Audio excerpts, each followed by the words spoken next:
Hi everyone, welcome back to our YouTube channel. In this video, I'm going to explain about the dashboard options. So, first of all, let's go to dashboard.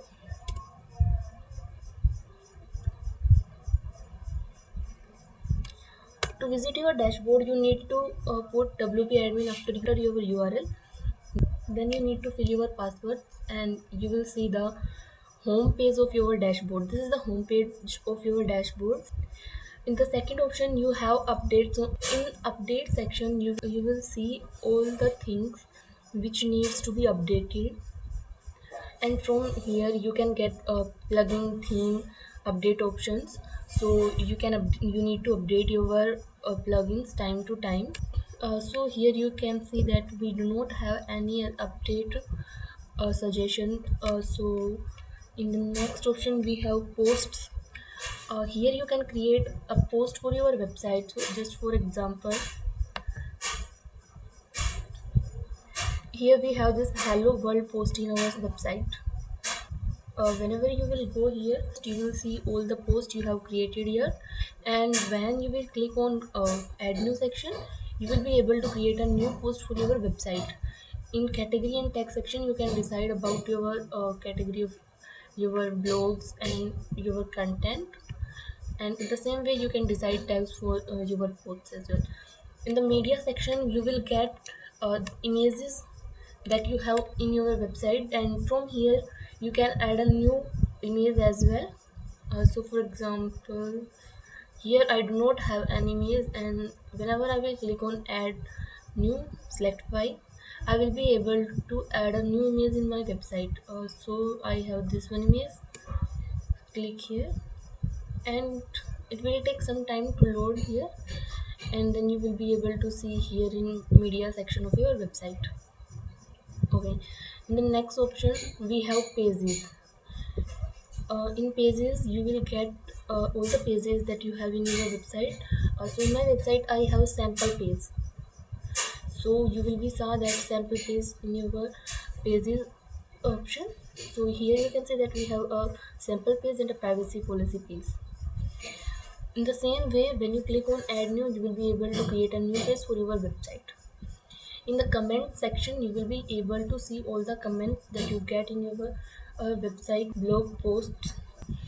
And in the next option you will have in your website will be the appearance option. Here you get a number of other options as well. The first one is theme option. In the theme option you will get a themes that you have downloaded for your website, and the one which is currently in use. So in my website I have deleted other themes which are not in use. I have only this one theme. The next thing is customize. From here you can customize your theme options like color, heading, header image, menu, visit, and all other things. We will discuss all these things in our next videos. In this video I'm giving a little overview about the options that what you can do with these options and what not. Okay, all the other thing that is visits, which will help you to customize your website. Menu section, the header of your website. Here you can add the pages you have created in above section. You are going to add here, and that will help you to create a new menu. And here you have header, pop-up builder, and theme file editor options. Okay, which are not which we will not use currently. We will discuss them after later, after full time.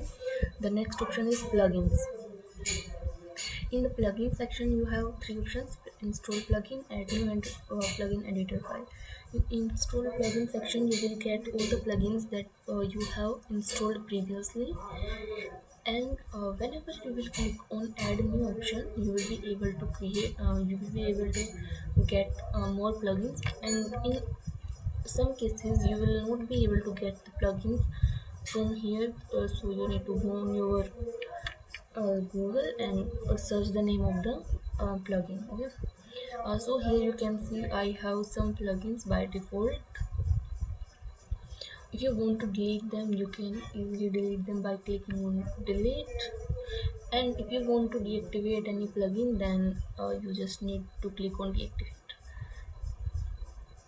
Okay. Okay, I hope it's clear to you. And if you want to add a new plugin, then just click here. Just you need to click on add new, and it will give you option to search your keyword here, and after that you will be able to add a new plugin to your website. And in some cases, if you download it from uh, Google or somewhere else, you need to click on upload plugin, and after that you need to click on choose file.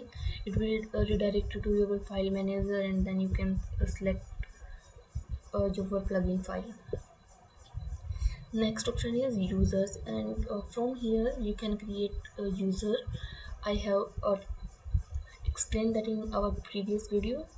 I will provide a link. From here you will be able to go that video as well. In tool section you have options to import and export data for your website, and you can also erase the data of your website from here. Okay. And this is a plugin. All-in-one WP migration is a plugin. From here you can take backup for your website.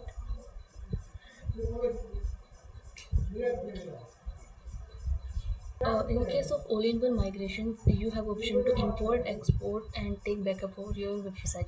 So if you want to export, then you need to click on export.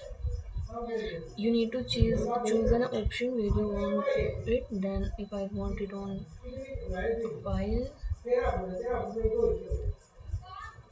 it will download a file in your PC.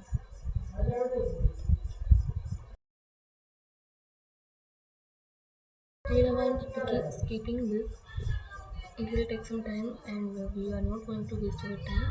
Click here, and you can see that here a file is downloading. That is our website backup file. Okay, now see the settings of. Okay. In cases of settings option, we have a few options is like site title. In case of site title, you will be able to see that the site title here, that is your tech partner, and the tagline is just another website. This is just another website. Okay. Then writing, reading, discuss, and in case of media, you will have all the media of our website.